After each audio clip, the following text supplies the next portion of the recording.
Cinema కథ ఒక తాతకి మనవడికి సంబంధించినటువంటి బ్యూటిఫుల్ కథ, బోలెడంత ఎంటర్టైన్మెంట్తో ఎమోషన్ని కూడా జోడించి.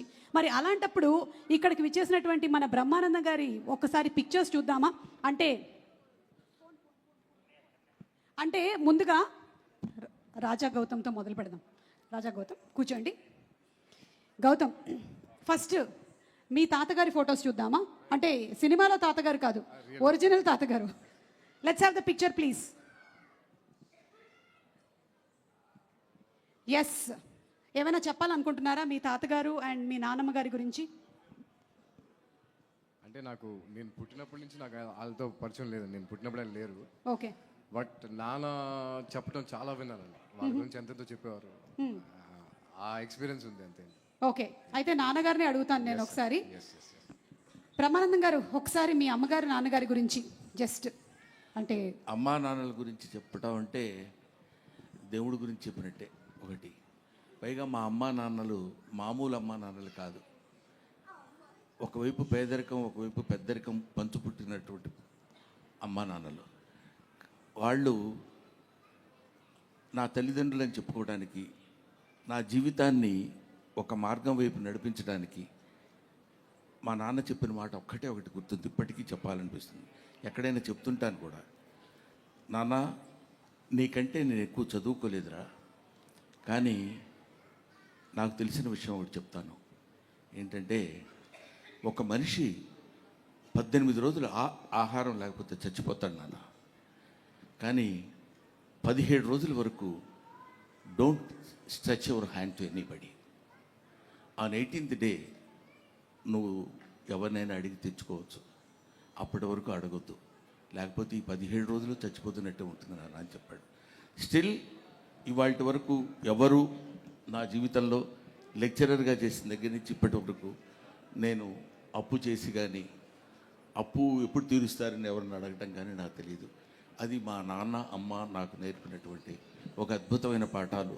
ఎన్నో పాఠాల్లో ఇదొక పాఠం. Thank you so much Brahmanandam గారు. రాజా గౌతమ్ గారి తాతగారిని అలాగే నానమ్మని చూసాము. మరి ఇప్పుడు ఒక్కసారి మనము బ్రహ్మానందం గారి మనవడిని మనవరాల్ని చూద్దామా? ఒరిజినల్, సినిమాలో కాదు. ఎక్కడ పిక్చర్ ప్లీజ్. అంటే గౌతమ్ వాళ్ళ పిల్లల తాతగారు. సార్, ఈ లైఫ్ ఎలా ఉంది సార్? మొన్ననే డిస్కస్ చేసాం మనం ఈ విషయం. వాళ్ళు చాలా మొహమాటం లేకుండా కొన్ని విషయాలు చెప్తారంట. ఏం చెప్తారు సార్? గుర్తుపెట్టుకున్నావా? బాగా గుర్తుపెట్టుకున్నాను సార్. ఇట్లాంటి బాగా గుర్తుంటాయి సుమా. అబ్బా సార్, ఒక్కసారి ఈ రోజు చిరంజీవి గారికి చెప్పకుండా ఆయనకి చెప్పుకోవడానికే సగం ఉంటాయి.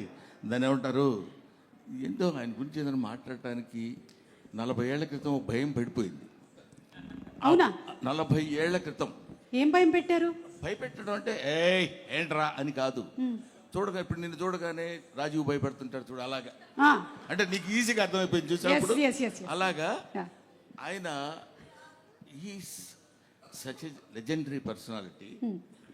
ఫస్ట్ టైం ఆయన అక్కడ చూసినప్పుడు, వాళ్ళ ఇంటి ముందు బజుల్లా రోడ్లో ఒక 50 మంది 60 మంది పొద్దునే ఉంటారు జనం. వాళ్ళల్లో ఒకడిని నేను అని అరిచిన రోజు ఉంది నాకు తెలుసు. అప్పటి నుంచి అతను ఇలా రండి పిలవండి అని చెప్పినప్పుడు వెళ్ళి పలకరించిన ఆ రోజులు అవి గుర్తుండి, ఆయన కాలు దిగి గౌక్కని వెళ్ళిపోతుంటే సార్ తాత అంటే అలవాటు అయిపోయింది. ఇప్పటికి 40 ఏళ్ళు అయింది ఆయనతో పరిచయం. అయినా అంటే పెద్ద మాటలు, అనవసరమైన మాటలు మాట్లాడకూడదు కానండి, స్టిల్ భయమే సుమా. అదిగో ఇలా మెచ్చుకుంటున్నా కూడా ఇలా చేయి పెడదామంటే భయం. ఏం మాట్లాడితే మళ్ళీ మిమ్మల్ని ఆ సినిమాలో లాగా ఫ్రిడ్జ్ లో దాచిపెడతారు. అది ఆయనకి నాతో పరిచయం చూసారా? ఆయనకి నాతో పరిచయం అంటే ఎంత దుర్మార్గమైన మాట, అట్లా అనొచ్చా? ఆయనతో నాకు పరిచయం అయిన రోజు ఏంటంటే, నిజం నాగేశ్వరి గారు, ఆయనేమో అక్కడ అట్లాంటి ఇట్లాంటి హీరోని కాను నేను చంటబ్బాయిలో చేస్తున్నాడు. అది నువ్వే చేయొచ్చు కదా, సరే నేనేదో చేద్దాను కదా అనుకున్నా. చేస్తుంటే నేను అక్కడ నిలబడి ఒక చిన్న మట్టి కుప్ప మీద నిలబడి చేస్తున్నాడు ఆయన. నేను ఇలా చూస్తున్నాను, అని అరుస్తున్నా. ఎవడాడు ఎవడు అదే అరుపులు, పక్క నుంచి పంపించండి అనగానే ఆయన అనటం, ఓవర్ ల్యాప్లో ఒకడు చొక్కా పట్టుకుని నన్ను ఆనందంగా పక్కకి తీసుకెళ్ళాడు. అక్కడి నుంచి ఆడప్పుడు పాపం చాలా ఇంట్రెస్ట్, అంటే అప్పటికి నా గెటప్ అదంతా చాలా వేరుగా ఉందిలేండి. అప్పుడే సత్యాగ్రహం అనే సినిమాలో చేస్తే అప్పుడు హెయిర్ ఉండేది, అప్పుడు లేదు. గుండుతోటి ఒక ఎర్ర చొక్కా ఒకటి వేసుకుని అక్కడ నిలబడితే వాళ్ళకి 1 2 3 4 స్టెప్స్ ఇవన్నీ ఉంటాయి కదా. ఆ తర్వాత చిరంజీవి గారిలో ఉన్న, అంటే మీరు ఏదో ప్రశ్న అడిగితే నేను ఏదో సమాధానం ఆ చెప్తాను. ఫోటో ఒకసారి మళ్ళీ ప్రెజెంట్ చేయండి అమ్మా. చెప్తా నేను పక్క 40 ఏళ్ళకి వెనక్కి వెళ్ళారు మీరు. వెళ్ళాను. మళ్ళీ 40 ఏళ్ళు నీకేం చెప్తాను, నువ్వేం కంగారు పడక్కర్లేదు. నాకు 40 ఏళ్ళు కూడా లేవు. ఫీల్ అవ్వక, నువ్వు అలా ఫీల్ అవ్వద్దు, దానికే ఉంది. ఇండస్ట్రీకి వచ్చాను అడుగుతున్నారు చిరంజీవి గారు. ఏమిటో 35 ఏళ్ళు వచ్చి ఉంటుందమ్మా ఇండస్ట్రీకి వచ్చి. సార్ మళ్ళీ వేరే టాపిక్ మన అందుకనే ఏజ్ ఎందుకు? నన్ను అసలు కదిలించొద్దు. అక్కడ స్టార్ట్ అయ్యి మళ్ళీ వెంటనే పాపం ఆ కుర్రాడిని నేను ఇలా అన్నానని దగ్గరికి పిలిచి, కాదు పోయి కొంచెం ఇట్లా చేస్తున్నప్పుడు డిస్టర్బ్డ్గా ఉంటుందమ్మా అందువల్ల అన్నానని చెప్పి ఆయన తర్వాత చిరంజీవి గారు నిజాలు చెప్తారు. అక్కడ ఉండేటువంటి ఆ కుర్రాడు ఈ రోజు ఇలా చిరంజీవి గారి పక్కన కూర్చొని 40 సంవత్సరాల సుదీర్ఘమైన ప్రయాణం ఆయనతో. ఆ భయం ఎలా ఉంటుందని చెప్పడానికి, మా నాన్న గురించి మీరు ఇప్పుడు అడిగారు, మా పిల్లల గురించి అది అలా ఉంటుంది అని చెప్పడానికి. వాడున్నాడు, ఎవడు మనవడి పేరు సార్? మనవడి పేరు పార్థ మిమ్మల్ని ఎలా భయపెడతాడు? మనవరాలు మీరా. ఓకే. పార్థ భయపెట్టడం ఉండదు, తాతగా అనుకుంటూ వస్తాడు, ఏదో మాట్లాడతాడు, ఏదో చెప్తాడు, అయిపోద్ది. ఒకసారి వాడు ఫోటోలు బాగా తీస్తాడు. వాడు వచ్చి రే నా ఫోటో తీ అని అంటే అలాగని కెమెరా పట్టుకున్నాడు. ఇలా అన్నాను, అలా నవ్వద్దు మామూలుగా ఉండన్నాడు. నన్ను అలా అన్నాడు, ఎవడు లేడు అసలు. బ్రహ్మానందం గారు అంటే ఆనందంగా నవ్వుతారు, బ్రహ్మానందం గారు నవ్వు అంటాం కానీ నువ్వు నవ్వటం ఎందుకురా, నవ్వించన్నట్టు చిన్న ఎక్స్ప్రెషన్ ఇచ్చాడు. సరే, అది మనవడితోటి. మనవరాలు నిన్న ఇప్పుడు వచ్చింది, దాన్ని ఏమంటారు, ట్రైలర్లో నేను కొడతాను కదా. అవును. కొడుతున్నప్పుడు గప్ప పరిగెడు, ఎందుకు నాన్న తొత్తావు, నాన్న ఎందుకు తొత్తావు అది గట్టిగా. అది దానికి 2 years, వాడికేమో 5 years. దట్ ఈస్ నా మనవడు మనవరాలతో నాకున్నటువంటి. అసలు కన్నా వడ్డీ ముద్దని ఊరికే అనరు, అందుకనే అంటారనమాట. Okay, so thank you. And అలాగే ఈరోజు ఈ కార్యక్రమానికి మనకి ముఖ్య అతిథిగా విచ్చేసినటువంటి చిరంజీవి గారి జీవితంలోకి ఒకసారి తొంగి చూస్తే, చిరంజీవి గారి తాతగారి ఫోటో ఒకసారి, let's have the photo please. Chiranjeevi గారి తాతగారి పిక్చర్ ఇప్పటి వరకు నాకు తెలిసి మేమైతే చూడలేదండి, ఫస్ట్ టైం చూస్తున్నాం. అంజనీదేవి గారి father, the great personality Chiranjeevi గారు. ఒక్క వాక్యం వారి పేరు లేదంటే వారి గురించి చెప్పాలని రిక్వెస్ట్ చేస్తున్నాము, మీ చిన్ననాటి అనుభవాలు ఏదైనా. మా అమ్మగారి తండ్రి గారు రాధాకృష్ణ నాయుడు. ఆయన నెల్లూరు వాసి, కానీ మొగల్తూరులో సెటిల్ అయ్యి అక్కడ స్టేట్ ఎక్సైజ్ ఇన్స్పెక్టర్గా రిటైర్ అయ్యారు ఆయన. అండ్ ఆయన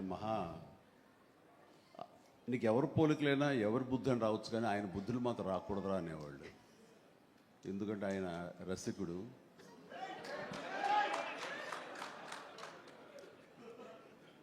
ఇద్దరు ఇంట్లో ఉండేవాళ్ళు, నాకు 2 అమ్మమ్మలు. వీళ్ళిద్దరి మీద అలిగితే 3వ వ్యక్తి పాపం ఎవరో ఒక అన్నీ కోల్పోయిన ఒక వ్యక్తి అని జాలిపోలేదు, ఆవిడకి అతి దగ్గర అయ్యారు ఆయన. అలా 3 మనకు తెలిసి, 4, 5 ఉన్నాయేమో మనకు తెలియదు. అందుకని నువ్వు ఈ ఫిలిం ఇండస్ట్రీకి వెళ్తున్నావు, అవకాశాలు ఎక్కువ ఉంటాయి, జాగ్రత్త, ఆయన మాత్రం ఆదర్శంగా తీసుకోవద్దు అన్నారు. నేను తీసుకోలేదమ్మా. చిరంజీవి గారి తాతగారి గురించి తెలుసుకోవడం మాత్రమే కాదు, ఆయన చాలా దాన ధర్మాలు చేస్తారు, మంచి బుద్ధి వచ్చింది, అది ఒక్కటి కొంచెం అందిపుచ్చుకున్నాను. ఓకే, అయితే ఇప్పుడు రామ్ చరణ్ గారి తాతగారిని ఒకసారి చూద్దాము. రామ్ చరణ్ గారి తాతగారు అంటే చిరంజీవి గారి తండ్రి గారు, ఫోటో ప్లీజ్.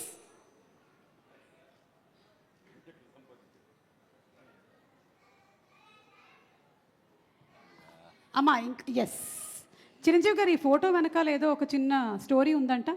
ఈ ఫోటో తీసింది నేను, బ్లాక్ అండ్ వైట్. వావ్. ఆక్ఫా కెమెరాతో నేను తీశాను. ఇది మా నాన్నగారు చాలా స్ఫురద్రూపి అండి. యంగ్ ఫొటోస్ చూస్తే ఆయన గ్లామర్ నాకు కానీ, పవన్ కళ్యాణ్కి కానీ, నాగబాబుకి కానీ ఎవ్వరికి రాలేదు. అంత గ్లామరస్ ఫేసు, అంటే ఇటాలియన్ కట్స్ అంటారే అలా ఉంటుంది ఆయన ఫేస్ కట్. మేము ఆయన ఆరాధిస్తుంటాం, ఆయన మా hero. Super, great. Thank you. And finally ఒక పిక్చరు క్లింకారా వాళ్ళ తాతగారి ఫోటో చూద్దాము. Photo please. అమ్మ తొందరగా ఏంట్రా బాబు, అది మేము ఇంకా ఫేస్ స్పష్టంగా చూడలేదు కానీ విత్ ఆల్ ది మనవరాళ్ళు. ఇంట్లో ఉన్నప్పుడల్లా నాకు మా గ్రాండ్ డాటర్స్ ఉన్నట్టు ఉండదు, ఒక లేడీస్ హాస్టల్ వార్డెన్లా ఉంటుంది నాకు. లేడీస్ హాస్టల్ వార్డెన్ లాగా చుట్టూ ఆడపిల్లలే, ఒక్క మగ డైరెక్ట్ చరణ్ ఈసారికి సరే ఇంకొక అబ్బాయిని కనరా, మన లెగసీ కంటిన్యూ అవ్వాలరా అని కోరిక. తనకి అసలు ఈ ముద్దు ఈ అమ్మాయి అంటేనే మళ్ళీ ఇంకో అమ్మాయిని కంటడేమో నా భయం. Lovely kids. Thank you so much Chiranjeevi garu, thank you so much Brahmanandam garu. And yes, తాతగారుల గురించి కొన్ని beautiful information and beautiful stories, ఇమోషనల్వి షేర్ చేశారు. ఇప్పుడు సినిమాకి సంబంధించి